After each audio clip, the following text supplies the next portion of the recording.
For over 20 years, there's been this one number that's acted like a giant wall between regular people who want to trade and the stock market. It basically decided who gets to play and who has to sit on the sidelines. We'll get ready because that wall is about to get knocked down, and we're going to get into exactly why. $25,000. For so many aspiring traders, this wasn't just a number, it was an impossible gate. If you wanted to be an active day trader, you had to prove you had this much money in your account. No exceptions. But here's the thing. Was this rule actually keeping anyone safe? And that really is the million-dollar question, isn't it? That's what we're going to unpack here. Was this rule, which was started with the best of intentions, really a safety net protecting new investors? Or did it maybe accidentally become a dangerous trap that created the exact kind of risks it was supposed to prevent? Okay, so let's get specific. What are we talking about? It's the pattern day trader rule, or PDT rule. It works like this. If you make 4 or more day trades, and that just means buying and then selling the same stock on the same day within a 5-day stretch, a red flag goes up. You're labeled a pattern day trader.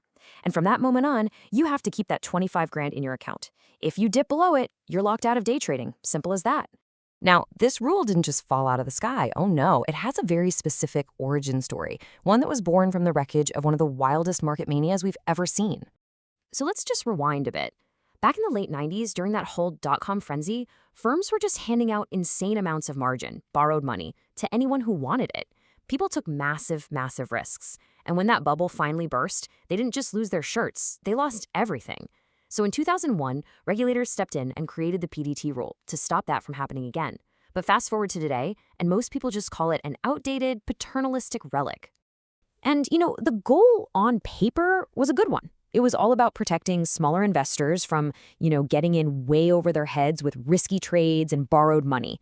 The thinking was, if you have a lot of capital, you must be sophisticated enough to handle the heat of day trading. But as we all know, good intentions don't always lead to good results. And this is where things get really interesting. We're going to dive into the paradox at the very heart of this rule. How on earth did a rule that was designed to lower risk actually end up creating brand new, and you could argue much bigger dangers for the exact people it was trying to help? Well, it starts with this first major problem. An advocacy group calls it the Paradox of Forced Capitalization. And what that means is, instead of making people be more cautious, the rule basically forces you to put a huge amount of money on the line, way more than you're probably comfortable with, just to even be allowed to trade. This quote from ICANN just hits the nail on the head. Just think about it for a second. A beginner could start with, say, $2,000, a small, manageable account where you can learn the ropes. Your mistakes are just cheap lessons, right? But the PDT rule says, nope. You have to sit and wait, save up, maybe scrape together every penny you have to get to $25,000. And that completely changes the game. It turns what should be a low-stakes learning process into a terrifyingly high-stakes gamble from trade number 1.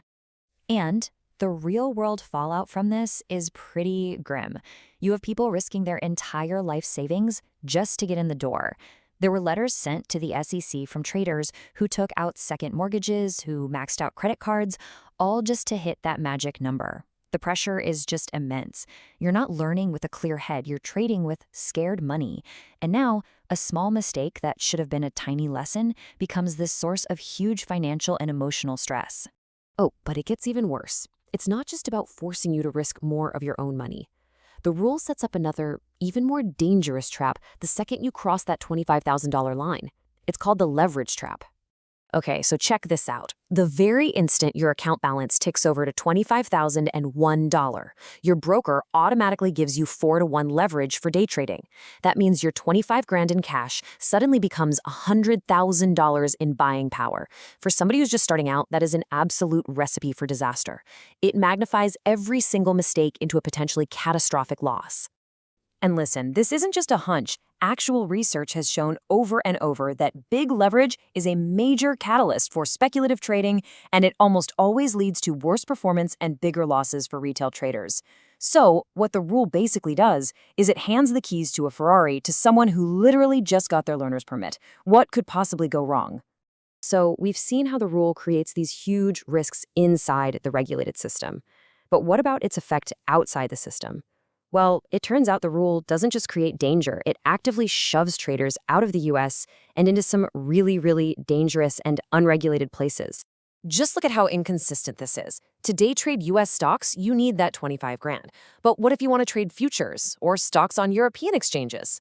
No minimum balance, no pattern day trader rule at all. It makes zero sense, and it creates this massive incentive for traders to find a way around the American rules.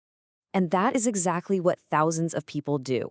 This weird regulatory gap has created this huge cottage industry of offshore, totally unregulated brokers whose entire business model is to help US traders get around the PDT rule.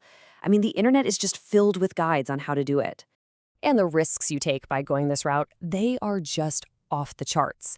We're talking about a world of hidden fees, constant hassles just trying to get your own money out, and pretty much zero regulatory oversight.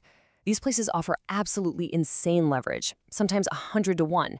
There's no SIPC insurance, so if the storm goes bust, your money is just gone. The risk of being defrauded or losing everything is just exponentially higher.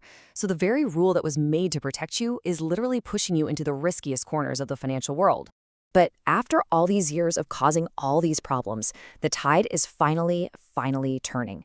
There is now this incredible consensus from investors to advocates, all the way up to the industry itself, that this rule has got to go. Those walls are coming down. Groups like the Investor Choice Advocates Network, or ICANN, they've been leading this charge. They formally petitioned the regulators, laying out the case step by step, showing how this rule wasn't protecting investors, it was actively hurting them. And it wasn't just the little guys. I mean, when a behemoth like Fidelity comes out and publicly calls the rule outdated, unnecessarily complex, and confusing for its own customers, that's a huge deal. You know a rule is broken when the brokers themselves are saying it doesn't work. And so finally, the regulator, FINRA, has listened. They've acted.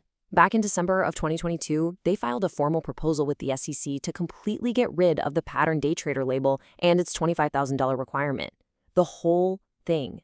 So the big question is, when does this actually happen?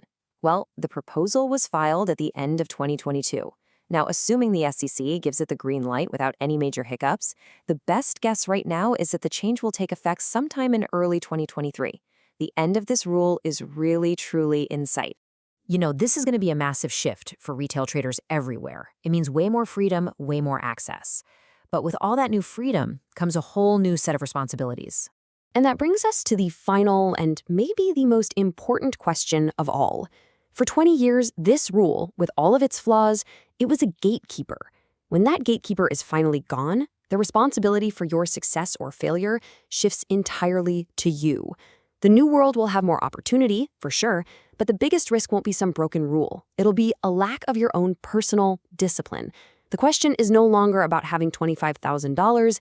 It's about whether you have a plan.